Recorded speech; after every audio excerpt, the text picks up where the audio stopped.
Zee TV ప్రేక్షకులకు నమస్తే. నేను స్వప్న.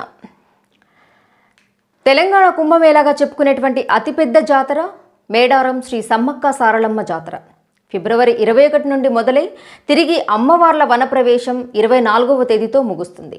ఈ 4 రోజులలో రాష్ట్ర నలుమూలల నుండి కాకుండా ఆంధ్రప్రదేశ్, మధ్యప్రదేశ్, ఒడిశా ఇలా వివిధ రాష్ట్రాల నుండి భక్తులు అధిక సంఖ్యలో అమ్మవారిని దర్శించుకోవడానికి వస్తారు.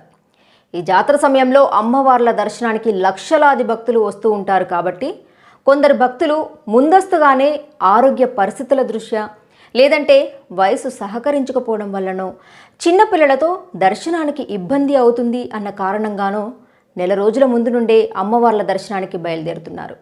అయితే ప్రధానంగా ములుగు రోడ్డు మార్గం నుండి వెళ్ళే భక్తులు మొదట గట్టమ్మ దగ్గర కొబ్బరికాయ కొట్టి అమ్మవారిని దర్శించుకోవడం జరుగుతుంది.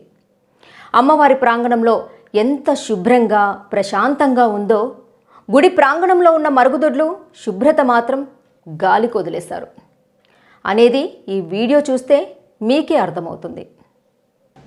ఇక్కడ చూడండి, ఇందాక మనం బయట అడిగినప్పుడు ఈరోజు శనివారము పవర్ లేదు, అందుకోసం అని చెప్పేసి వాటర్ రాలేదు అన్నారు.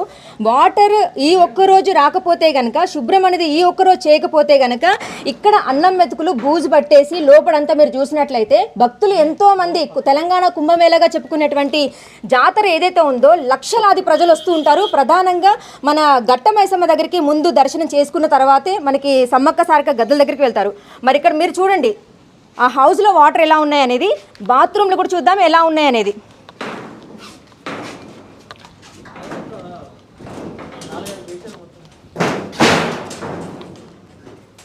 కవర్ చేయండి.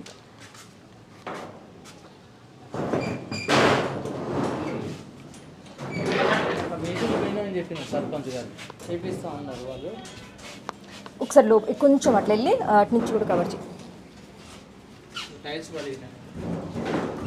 ఇది తీయండి. ఉన్నారా? ఉంటే వద్దు మరి.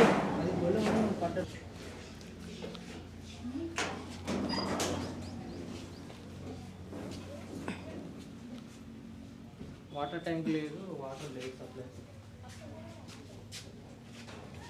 ఇది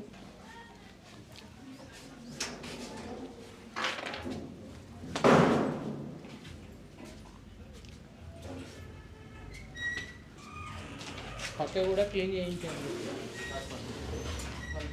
అమ్మ. అవి కడుక్కున్నా లేనిపోని రోగాలు వస్తాయి. అవి ఎప్పటి నుంచో చూడండి మీరు కొంచెం.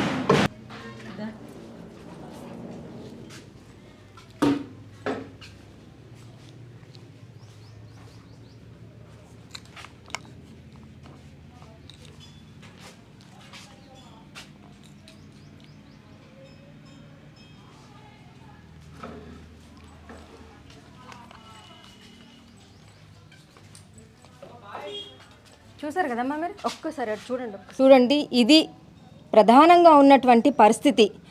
సో గట్టమ్మ దేవాలయం ఏదైతే ఉందో అమ్మవారిని ఇక్కడ దర్శనం చేసుకున్న తర్వాత సమ్మక్క సారక్క జాతరకి అంటే గద్దెల దగ్గరికి భక్తులు వెళ్తూ ఉంటారు.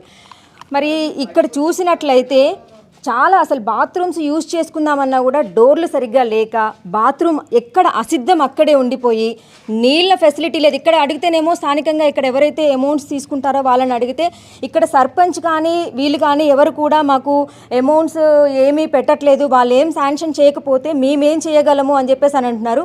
మరి ప్రధానంగా ఉంది ఇక్కడ ఏదైతే చూస్తుంటే వాటర్ బాటిల్స్ అయితే ఏంటి, మందు బాటిల్స్ అయితే ఏంటి, ఇక్కడ మొత్తం అంతా కూడా దరిద్రంగా అసలు వాటర్ కూడా సరిగ్గా లేక ఎక్కడిదక్కడ ఇలా ఉంటే మనకి మొన్నటి దాకా కూడా కరోనాలు అవి ఇవన్నీ వచ్చి లక్షలాది జనం ఎంతోమంది ప్రాణాలు కోల్పోయారు. మరి ఇటువంటి పరిస్థితుల్లో అమ్మవారి ఇప్పుడు తెలంగాణ కుంభమేళాగా చెప్పుకునేటువంటి సమ్మక్క సారక్క జాతర ఏదైతే ఉందో అక్కడికి లక్షలాది మంది జనం చూడడానికి వెళ్తూ ఉంటారు, దర్శించుకుంటారు అమ్మవారిని. మరి ఆ దర్శించుకునే ముందుగానే అమ్మవారిని దర్శించుకోవడం జరుగుతుంది. మరి అలా దర్శించుకునే క్రమంలో ఆడవాళ్ళకి ఏదో ఒక సమస్యతోటి బాత్రూమ్ యూజ్ చేసుకోవడం కానీ వస్తూ ఉంటారు. ఇంత దరిద్రంగా ఉంటే ఆరోగ్యాలు ఏంటి, అసలు ఎవరు పట్టించుకోవాలి ఇదంతా? ఎన్ని చూడండి, ఎన్ని సంవత్సరాలు అవుతుందా, నెలలు అవుతుందా, ఎలా ఉన్నాయి బాత్రూమ్స్ సిచ్యువేషన్ ఎలా ఉంది? మరి ఇక్కడ ఎవరిది లోపం? సో గత ప్రభుత్వం ఏం చేసిందా అనేది పక్కన పెడితే ఇప్పుడు ఉన్నటువంటి ప్రభుత్వం గురించి కూడా నేను మాట్లాడలేదు. ఎందుకంటే నిన్న కాక మొన్ననే వచ్చింది, ఇంకా 100 రోజులు కాలేదు కాబట్టి ఇక్కడ తీసుకో రాకేష్. 100 రోజులు అవ్వలేదు కాబట్టి మనం ఏ ప్రభుత్వాన్ని నిందించట్లేదు ఇక్కడ. కాకపోతే ప్రజలకి ఎవరైతే ఓట్లు వేసి గెలిపించారో ఆ నాయకులు మాత్రం ముందుగా రోడ్డు మీద ఉన్నటువంటి లైటింగో లేకపోతే దేవుళ్ళ దగ్గర అంటే పై మెరుగులు కాకుండా ఏదైతే ప్రతి ఒక్కరు యూజ్ చేసుకుంటారో ఆ బాత్రూమ్స్కి సరైనటువంటి నీటి సదుపాయం అయితే ఉండాలి కదా. మరి ఇలా ఉంటే ఏ విధంగా భక్తులు వస్తారు, ఏ విధంగా దర్శించుకుంటారు అమ్మవారిని? వాళ్ళ ఆరోగ్యాలు ఎలా ఉంటాయి? అసలు ఇక్కడ నిలబడడానికే కనీసం నాకు అసలు మనసు కూడా రావట్లేదు. బట్ ఇక్కడ చూడండి ఎంత దరిద్రంగా ఉంది అనేది. ఇక్కడ వీళ్ళని అడిగితే ఏమంటున్నారు, ఇక్కడ ఉన్నటువంటి సర్పంచ్లు కానీ ఎవరు కానీ మాకు వాటర్ ఫెసిలిటీ ఇవ్వట్లేదు, సరైనటువంటి కరెంటు కూడా మాకు ఇక్కడ లేదు కాబట్టి మేమేం చేయగలం అని చెప్పేసి అని వాళ్ళు అంటున్నారు. మరి ఈ ఉన్నటువంటి సమస్య ఏదైతే ఉందో ఇంకా నెక్స్ట్ మంత్ ఫిబ్రవరి వస్తే మనకి జాతర స్టార్ట్ అయిపోతుంది. మరి ఇక్కడ ఇప్పటికీ కూడా లక్షల్లో వస్తారు కాబట్టి ముందుగానే వెళ్దాం దర్శనం చేసుకుందాం అనేటువంటి భక్తులు చాలామంది ఉంటారు. మరి అటువంటి భక్తుల కంటే కేవలం కుంభమేళాగా చెప్పుకునేటువంటి ఆ 3 రోజులు మాత్రమే భక్తులకి అన్ని సౌకర్యాలు కల్పిస్తారా? ముందస్తుగా వెళ్ళేటువంటి ప్రజలు ఎవరైతే ఉంటారో వాళ్ళ ఆరోగ్యం ఇంకా గవర్నమెంట్కి పట్టదా? ఇదంతా ఎవరు బాగు చేయించాలి? ఏ గవర్నమెంట్ అనాలి? గతంలో 9.5 సంవత్సరాలు పాలించినటువంటి కేసీఆర్ ప్రభుత్వాన్ని అందామా, లేదు ఇప్పుడే వచ్చింది ఏమీ అనకూడదు ఆ ప్రభుత్వాన్ని అని చెప్పేసి మనం ప్రజలు ఎవరైతే ఓట్లు వేసుకొని గెలిపించుకున్నామో మనం రోగాల పాలై అంటే చనిపోదామా? సో కరోనాలు కానీ అంటే కంటికి కనబడేటువంటి బ్యాక్టీరియా ఎంతో ఉంటుంది. సో మన ప్రాణాలు ఏ విధంగా గాల్లో కలిసిపోతున్నాయి అని చెప్పేసి దీనికి నిదర్శనమే ఇక్కడ ఉన్నటువంటిదంతా కూడా. ముందు బాత్రూమ్స్ ఫెసిలిటీ సరిగ్గా ఉండాలి. రోడ్డు మీదనో లేకపోతే లైట్ సెట్టింగ్స్ అవి ఇవన్నీ ఉంటాయి, కానీ ముందు బాత్రూమ్స్ ఏవైతే యూజ్ చేస్తున్నామో అవి కదా సరిగ్గా ఉండాల్సింది. వాటర్ ఫెసిలిటీ సరిగ్గా ఉండాలి, బాత్రూమ్స్ సరిగ్గా ఉండాలి. మహిళలు వివిధ ప్రాబ్లమ్స్తో వస్తూ ఉంటారు. చూశారు కదా ఎంత దారుణంగా ఉన్నాయనేది. పాకురు పట్టిన నీళ్లు, పురుగులతో, ఫంగస్ వచ్చిన అన్నం మెతుకులతో, బాత్రూమ్ బేషన్స్ విరిగిపోయి బీర్ బాటిల్స్తో, ప్లాస్టిక్ బాటిల్స్తో బాత్రూమ్ లోపల బయట అపరిశుభ్రంగా తలుపులు విరిగిపోయి ఎంత దారుణంగా ఉన్నాయనేది. అక్కడ బాత్రూమ్ దగ్గర డబ్బులు తీసుకునే అతను నేను అడిగినప్పుడు తను చెప్పిన మాటలు, ఈరోజు శనివారం కాబట్టి కరెంటు ఉండదు కాబట్టి నీళ్లు రాలేదు, అందుకే ఆ బాత్రూమ్స్ అంత అపరిశుభ్రంగా ఉన్నాయి, నీటి సదుపాయం కూడా సరిగ్గా ఉండడం లేదు, సర్పంచ్ ఇవన్నీ పట్టించుకోకపోతే మేమేం చేయాలి? వాటర్ లేవమ్మా ఇక్కడ. బాత్రూమ్స్ కి శుభ్రం చేస్తూ ఉంటారా లేదంటే గవర్నమెంట్ వాళ్ళే పెట్టిరమ్మా. మిమ్మల్ని గవర్నమెంట్ వాళ్ళు పెట్టారా? వాళ్ళే పెట్టిర్రు. ఏంటంటే వాటర్ లేక వాటర్ ట్యాంక్ లేదు దాని మీద.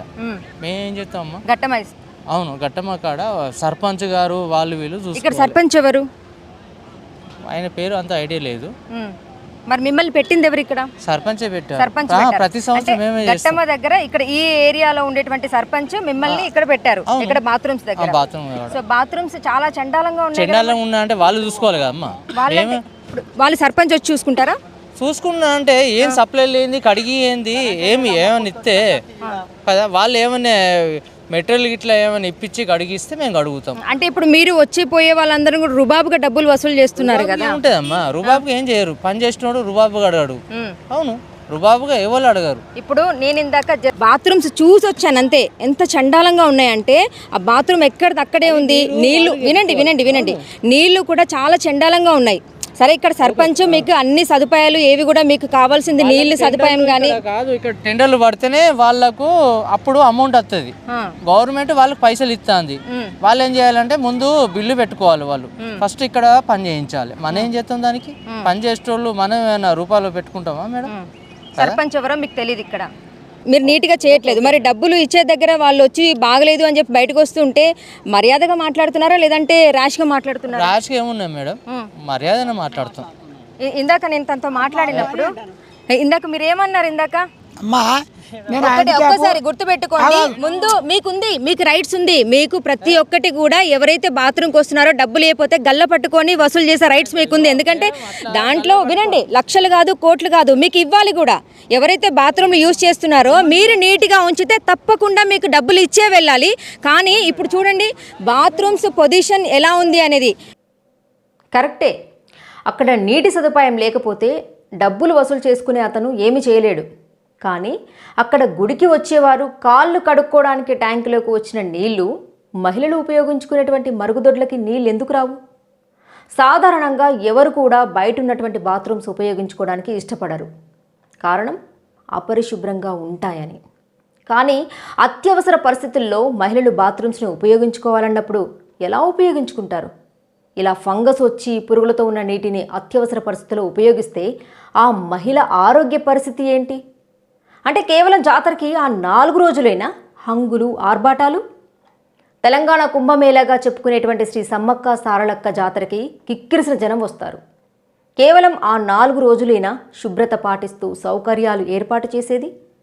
నెల రోజులు ముందస్తుగా వెళ్ళేటువంటి భక్తుల ఆరోగ్యాలు అధికారులు పట్టించుకోరా?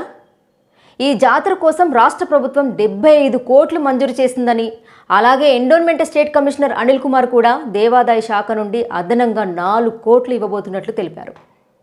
గతంలో కాంగ్రెస్ ప్రభుత్వం ములుగు నియోజకవర్గం నుండి ఎమ్మెల్యేగా ఉన్నటువంటి సీతక్క ఇప్పుడు పంచాయతీరాజ్ మహిళా శిశు సంక్షేమ శాఖ మంత్రి. ఎవరైతే పనులు చేయరో వాళ్ళని ట్రాన్స్ఫర్ చేయడం కాదు, ఇంటికి పంపించడం జరుగుతుందని మంత్రి సీతక్క ప్రకటించారు. రాష్ట్ర ప్రభుత్వం ప్రకటించినటువంటి నిధులు ఏవైతే ఉన్నాయో ప్రజల సొమ్ముని అధికారులు దుర్వినియోగం చేయకుండా ప్రతి ఒక్క పైసా ప్రజలకు ఉపయోగపడేలాగా అభివృద్ధి జరగాలి. కేవలం పై మెరుగులే కాదు, అంతర్గతంగా ఎలాంటి లోపాలు ఉన్నాయో, ఎవరైతే పని చేయకుండా మహిళల అనారోగ్యానికి కారకులవుతూ నిర్లక్ష్యంగా వ్యవహరిస్తున్నారో వారిపై చర్యలు తీసుకుని సమస్యను పరిష్కరించినప్పుడే ప్రజలు ఆరోగ్యంగా ఉంటారు.